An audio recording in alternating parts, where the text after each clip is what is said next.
İkinci spikerimiz həmçinin transformasiya edib və dəyişiklik edib. Yəni birinci paneldə səslənən trendlərə mövcud təşkilatı uyğunlaşdırıb və nə alınıb, gəlin onu biz birlikdə dinləyək, Anar bəyi dəvət edək səhnəyə. Anar bəy Food City Agrokompleksinin rəhbəridir. Çox sağ olun, səsim yaxşı gəlir. Gəlir. İlk öncə təşkilatçılara özlərinin təşəkkürümü bildirmək istəyirəm. SAT qrupunun rəhbərliyinə, Azad bəyə və tədbirin təşkilatçılarına ki, həqiqətən belə bir fürsət veriblər bizə. Öz yaşadığımız, rastlaşdığımız keysləri bölüşmə imkanı veriblər. Mənim təqdimatım yoxdur. Mənim təqdimatım ancaq bu səhifədən və bir neçə şəkildən ibarətdir. Çünki danışacağımın sizdə bir təsəvvür formalaşdırmasını istəyəcəm. İlk növbədə onun deyim ki, təqdimatın adının niyə belə seçilməsini birazdan sonra yəqin ki, bölüşəcəm sizlərlə. Mən texnologiyadan danışmaq üçün bura gəlməmişəm. Mən daha çox yaşamaq və yaşatmaq mövzusunu müzakirə etmək üçün bura gəlmişəm. Çünki artıq günümüzdə rəqəmsallaşma var olma və ya yox olma səbəbidir. İcazənizlə məzmunu sizə bəlkə də tanış olan fərqli coğrafiyalarda oxşar hadisələri eşitdiyiniz bir keysi bölüşəcəm. Bölüşməyimdə həm də niyyətim, məqsədim odur ki, bu kimi keyslərin sayı azalsın. Bir tanıdığımız bir sahibkar vardı, oltu ölçülü bir sahibkar və bu sahibkarın işləri normal gedirdi, şirkəti böyüyürdü, stabil gəlirli bir şirkət idi, bazar payı tendensiyaya uyğun olaraq artırdı. Nəticə itibarilə hər şey gözəl idi, hamı xoşbəxt idi. Ta ki və 3 nöqtə, bu sahibkarın hesablamadığı bir şey baş verdi. Bu sahibkarın səhv etdiklərini etməmək, düz etdiklərini isə yaxşı, daha yaxşı müştəri təcrübəsinə çevirmək üçün bir startup şirkəti bazara daxil oldu. Mobil tətbiq üzərindən sifarişlərin verilməsi, izlənməsi, hər bir müştəriyə görə fərdi kampaniyaların təşkil edilməsi və s. Bu müştəri təcrübəsini yaşatmaq niyyəti ilə bazara daxil olan həmin sahibkar, paralel dünyada isə bizim tanıdığımız həmin sahibkar, hansı ki, müştərisi qayməm nə oldu, niyə kəsilmədi, mallar niyə çatdırılmadı, çatdırılsa, kimə təhvil verildi, endirim almaq üçün yenə kiməsə zəng etməliyəm, kimi suallar burulğanında boğulurdu. Nəticə yəqin ki, hamıza bəllidir. Yox, batdı. 2 il çəkmədi, bazar payı itildi, texniki olaraq yox, proses onu faydalı bir müflisə çevirdi. Dolayısıyla həmin sahibkar bu bazardan qısa müddətdə yoxa çıxdı. Bu, lokal bir keys deyil əslində. Dediyim kimi, oxşar keyslər, yəni ki, Nokia'da, Kodak'da, Blockbuster'da və digər şirkətlərdə zaman-zaman rəqəmsallaşmaya göstərdikləri səthi münasibət və göz ardı etmələrinin nəticəsini hamınız tanıyırsınız və məşhur biznes məktəblərində bunları dayanmadan tədris edirlər. Dünyada bəs vəziyyət necədir sizcə? Mən istərdim ki, bu suala bir yerdə cavab tapmağa çalışaq. Ona görə əgər texniki imkanlar əl verərsə, növbəti slaydda yerləşdirdiyim QR kodu skan etməklə sizdən xahiş eləyəcəm. Buna 1 dəqiqə vaxt ayıra bilsək. Olar mən də qoşulum sizə. Əlbəttə ki. Mən də səs vermək istəyirəm. Yəni, geniş miqyaslı rəqəmsal transformasiyanı tətbiq edən şirkətlərin faiz nisbətini özümüzdə öyrənməyə çalışacağıq. Siz səs vermədə iştirak edərkən mən qeyd edeyim ki, informasiyanın mənbəyi Deloitte və McKinsey-nin dərc etdiyi hesabatlardadır. Bəli, rəqəmsal transformasiyanı tətbiq edən şirkətlərin faiz nisbəti sizcə neçə faizdir? 25%-dən azdır, 50%-dən azdır, yoxsa 75%-dən azdır?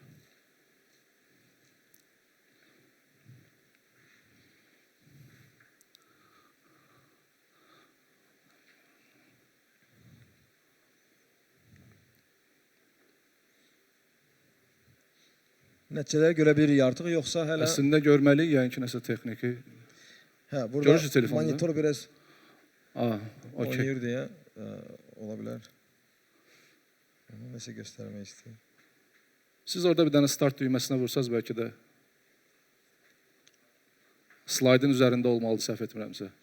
Yoxsa problem yoxdur, yəni çox önəmli deyil. Mən burada görürəm telefondan belə görsənir ki... Siz zəhmət olmasa bölüşün məndən onda. Ya oradan baxaq, fərqi yoxdur, onsuz da eyni şey göstərir. Auditoriyamız çox skeptikdir. Əksəriyyət 25 deyir, sonra 50%, az hissəsi 70. Skeptik deyil, əslində yaxşıdır. Əksinə. Əslində auditoriyanın verdiyi Auditoriya cavablar əksinə- reallıqla yuxarı aşağı üst-üstə düşür. Təbii ki 25%-dən də aşağı deyil, amma 35-40% şirkətlər bu rəqəmsal transformasiyanı yaxşı mənada səbirləri çatıb, başa düşüb, qavrayıb, axıra kimi aparıblar. 35-40%-i Bəli. bunu yekuna çatdıra bilir, Bəli, rəqəmsal sonlandıra bilir. transformasiyanı bu və ya digər. Rəqəmsal transformasiya ümumiyyətlə heç vaxt yekunlaşmır. Yəni bu hər dəfə illaki hər şeyin daha yaxşısı var. Daha yaxşısını da hər zaman etməyə çalışırsınız. Bu bir növ aludəçilik kimi bir şeydir və hər zaman plankanı daha da artırmağa çalışırsınız. Bəli, 90%-imiz başa düşürük ki, bu rəqəmsal transformasiya lazımlı bir şeydir. Amma çox az şirkətlər və şirkət liderləri bunları, bu rəqəmsal transformasiyanı öz şirkətlərinin çoxillik və ya çoxillik strategiya anlayışı artıq öz aktuallığını itirir. Deyək ki, strategiya anlayışı, strategiyaların tərkib hissəsinə çevrilirlər. Yəni, dəyişimi başa düşürük ki, lazımdır, amma etmirik. Bəs rəqəmsal transformasiyanı həyata keçirməyən şirkətlər nədə uduzurlar?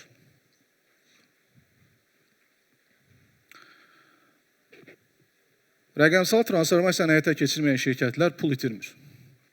Rəqəmsal transformasiya keçirməyən şirkətlər gələcəkdə öz strateji hədəflərinə çatmaq üçün sahib olmalı olduqları xüsusiyyətləri göz ardı edərək öz rəqiblərinə bu fürsətdən yararlanmaq imkanı verirlər və itkini burada keçirirlər. O itkilər nədir? Çeviklik, innovasiya, xərclərin optimallaşdırılması, yeni fürsətlərin ortaya çıxarılması və monetizasiya edilməsi və ən vacibi fərqli müştəri təcrübəsi yaşatmaq. Fərqli müştəri təcrübəsi pul deməkdir. Yaşadıb və onu monetizasiya edə bildiyimiz halda. Biz də bütün bunları görüb, bütün bunları ən azından keçmiş təcrübəmiz o qədər zəngin olmasa belə, ən azından müasir trendlərin hara getdiyini görüb, şəkildə gördüyünüz bu bizim Futsit agrokompleksdir. Bundan sonra danışacağım case bu kompleksdə baş verən hadisələri əhatə etdiyinə görə danışacağım şeyin harada baş verdiyini görüb bir təsəvvürünüz formalaşsın deyə bu şəkili paylaşıram. Biz 2023-cü ildə rəqəmsal transformasiyaya başladıq və bunun ilkin mərhələsinin yekunlaşması 2 il çəkdi. Dediyim kimi ilkin mərhələsi, çünki bu bitməyən bir prosesdir. Bizi həvəsləndirən nə idi? Asan xidmət. Çünki asan xidmət bu və ya digər formada hər birimizin həyatına toxunan, onu asanlaşdıran, dövlət xidmətlərinə əl çatan, tam rəsmi formada bizə təqdim edən bir layihə idi. Və biz də düşündük ki, post-neft dövründə tranzit hubuna çevrilməyi qarşısına məqsəd qoymuş dövlətimizə və eyni zamanda üzərində yerləşdirilmiş Şimal-Cənub dəhlizinin inkişafında az da olsa öz çapımızda bir töhfəmiz olsun. Və bu ekosistemin iştirakçılarını çox yaxşı tanıdığımıza görə və həmin ekosistemin iştirakçılarının belə bir rəqəmsal dəyişikliyə ehtiyacı olduğunu hiss etdiyimizə görə prosesə başladıq. Asan da oldu mu? Xeyr. Asandırmı? Yenə xeyr. Ümumiyyətlə, asan bir şey, rəqəmsal transformasiya təəssüf ki, yoxdur. Ən böyük çətinlik ondan ibarətdir ki, mən və mənim komandam bir pəncərə sistemi ilə bir logistik hubun necə idarə olunması barəsində heç bir fikrimiz yox idi. Çünki nəinki bizim bu layihənin unikallığı oxşar layihələrdə, oxşar təcrübə keçmiş adamları, komanda üzrə tapmıb bizə özümüzə cəlb etməyə imkan vermirdi. Çünki bu layihə pərakəndə şəkildə ayrı-ayrı formalarda mövcud olub. Burada hamısı bir yerdədir və ən çətin tərəfi o idi. Problemin ən böyük tərəfi o idi ki, bizdən başqa həmçinin xidmətin tərkib hissəsi olan dövlət qurumlarının da oxşar sadə təcrübəsi yox idi. Və biz dövlət qurumlarının iş proseslərini öyrənməklə prosesə başladıq. Sonra öz biznes proseslərimizi formalaşdırdıq və ondan sonra bu rəqəmsal transformasiyanın uğurlu olmasında 80% rolu olan son istifadəçi, yəni müştərilərin rəqəmsal transformasiyanın ilə başlanğıcında işə cəlb edilməli olduğunun fərqinə vardıq. Onlar işə cəlb edilib transformasiyanın əvvəlindən bizə qoşulmasaydı, öz təcrübələrini bölüşməsəydi, bu transformasiya başladığı gün bitəcəkdi. Anar bəy, üzr istəyirəm, müştərilər kim idi? Müştərilərimiz fərqli profildə olan şirkətlər, fermerlər, logistiklər, brokerlər, traderlər və s. Yəni konsept burada başlayır. Bəli, yəni idxal, ixrac, tranzit, reeksport və digər çoxsaylı əməliyyatlarda birbaşa və ya dolayı iştirak edən sahibkarlar. və ya gömrük dilindən desək, xarici iqtisadi subyektlər. Müştərilər prosesə əvvəldən başlaması, təbii ki, onların bir 20-25 il ərzində qurduqları bir biznes var idi. O biznes bu və ya digər formada onların öyrəşdiyi qaydalarla davam edirdi. Amma bizim qarşımıza məqsəd qoymuşuq, bu qaydalar dəyişilməlidir. Bu qaydalarla bu boyda kompleks və bu ekosistem idarə edilə bilməz. İlk növbədə müştərilərin portretini özümüz üçün cızırıq ki, bu müştəri kimdir ümumiyyətlə? Vərdişləri nədir? İşgüzar vərdişləri, işləmə qaydaları nədir? Dəyərləri nədir? Davranışları nədir? İdarə etmə formaları nədir? Və bizə bəlli oldu ki, bu müştərilərin rəqəmsal transformasiya işin başlanğıcından cəlb edilməsi çox ağırlı bir proses olacaq. Amma biz bu və ya digər formada müxtəlif kampaniyalara və s. müxtəlif belə deyək də, bu işdə təcrübəsi olmuş yoldaşları komandamıza erkən cəlb etməklə onları prosesə əvvəldən cəlb eləyə bildik. Və bundan öncə isə biz biznes modelimizi dəyişdik. Natiq müəllimin sözünə qüvvət. Biz biznes modelimizi dəyişdik və xidmət şirkəti olmağa qərar verdik. Biz xidmət satırıq. Və xidmət satmaq da ümumiyyətlə Azərbaycanda toxunulmayan bir şeyə pul verilməsi məsələsi çox qəlizdir. Və xidmət satmağa qərar verdiyimiz anda biznes modelimizi ikiyə böldük. Çox funksiyalı logistik terminal və soyuq zəncir ambar kompleksləri. Birinci terminaldan başladıq. Terminalda bizim əsas müştərilərimiz brokerlər idi. Brokerlərin ənənəvi işləmə metodları var idi. Ancaq biz dediyimiz kimi müəyyən bir formatda onları prosesə cəlb etdik. İlk növbədə dözümsüzlük nümayiş etdirdilər, aqressiyalar, hətta müəyyən bir formada işimizi qəlizləşdirirsiniz kimi şüarlar səsləndirməyə başladılar. Ancaq bu çox çəkmədi. Çünki komandamız onların işinin həqiqətən də asanlaşdırılması niyyətini ortaya qoymuşdu. Məqsədimiz onların işini sürətləndirməkdir. Qısa müddətli rəqəmsal həllər verməklə onları həqiqətən də işini asanlaşdırmaq istədiyimiz niyyəti ortaya qoyduq. Biz həllər verdikcə onlar involve oldular. Biz həllər verdik, onlar daha çox involve oldular və nəticə itibarilə bizimlə dalaşan müştərilər artıq feedback verməyə başladılar. Yəni müqaviməti siz dəyişə bildiniz. Bizlə dalaşan müştərilər bizim Operational Excellence proqramımız var. O proqramın tərkib hissəsi olaraq bizə tövsiyələr verməyə başladılar və o tövsiyələri proqramda əks etdirildiyini gördükcə həvəsləndirlər və müştəridən çevrilirlər, oldular partnyor. Təbii ki, partnyorların sayı hələ də müştərilərlə müqayisədə daha azdır, ancaq biz müştərilərimizi partnyora çevrilməsi yolunda əlimizdən gələni edirik. Və daha ağırlı proses müştərilərin daha çox alternativi olan bu gördüyünüz böyük bina soyuq zəncir ambar kompleksi oradakı müştərilərin bu prosesə cəlb edilməsi oldu. Çünki o müştərilərin bizim ambar kompleksi kimi Azərbaycanda onlarla, 20'lərlə alternativ var idi. Biz qarşımıza məqsəd qoymuşduq. Köhnə kəndə təzə adət gətirməliydik. Yəni burada bir risk var idi ki, o müştərilər siz itirə bilərsiniz. O müştərilər heç qazanmamışdıq da biz. Aha. Müştəri konfor sahəsindən tutub dartıb gətirirdi ki, gəl bizlə bir yerdə prosesdə əziyyətli şəkildə iştirak elə, axırı yaxşı olacaq. Və axırı yaxşı oldu. O müştərilər ki, rəsmi, dürüst, şəffaf, izlənə bilər prosesləri görmək istədilər. O müştərilər bizlə bu prosesə qoşuldular. Prosesin ən qəliz hissəsi rəqəmsal transformasiyada, bizim apardığımız rəqəmsal transformasiyada hər biri 15-20 mərhələdən ibarət və bir-birinə əlaqəli prosesləri ehtiva edən biznes modellərin tətbiqi oldu. Və bu prosesin yekununda biz nə qazandıq?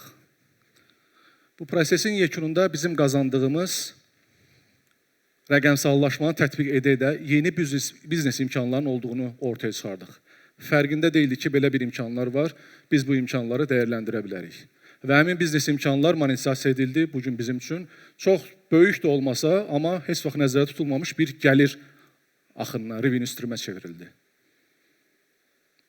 Bizi həvəsləndirən asan xidmət idi və bizi vadar eləyin nədir? Yəni, biz yaxşı mənada, belə, el dilində belə bir söz var, qaşınmayan yerdən qan çıxartmağa çalışırdıq. Bizi vadar eləyən bir şey var idi. Əminəm ki, bütün komanda üzvlərimiz oxşar cavabı verərdilər. Niyyətimiz, məqsədimiz fərqli müştəri təcrübəsini yaşatmaq idi.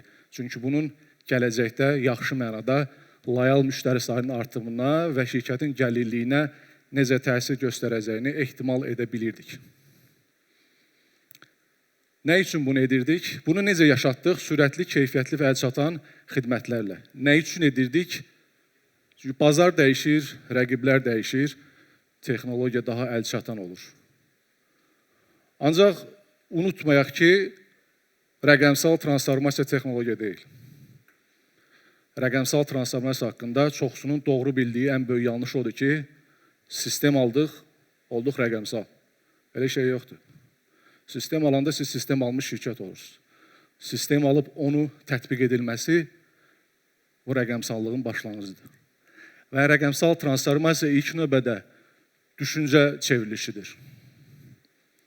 Yuxarıdan aşağı kaskadlanmalı və aşağıdan yuxarı feedback sessionlar təşkil etməklə bu bir sikl halına gəlməlidir ki, proses hər daim canlı orqanizm kimi təkrarlansın. Bu bir günün işi deyil. Bu hər günün işidir. Çünki rəqəmsal transformasiyanın başlanğıc nöqtəsi var, amma bitmə nöqtəsi yoxdur. Çünki hər dəfə daha yaxşısını, daha mükəmməlini, daha gözəlini, daha əlçatan olanını istəyirsən. Və buna görə də mən düşünürəm ki, bu rəqəmsal transformasiyanı aparmaq ilk növbədə düzgün ekosistemin mövcud olmasını tələb edir.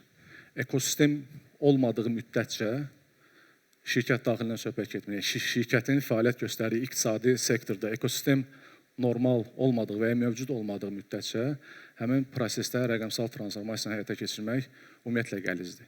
Və rəqəmsal transformasiya haqqında danışarkən mən burada texniki olaraq biz nəyi nətər elədik, necə elədik və s. bu şeylər deyib yorulası məsələlər deyil. Çünki bizim üçün doğru olanlar sizin üçün yanlış ola bilər.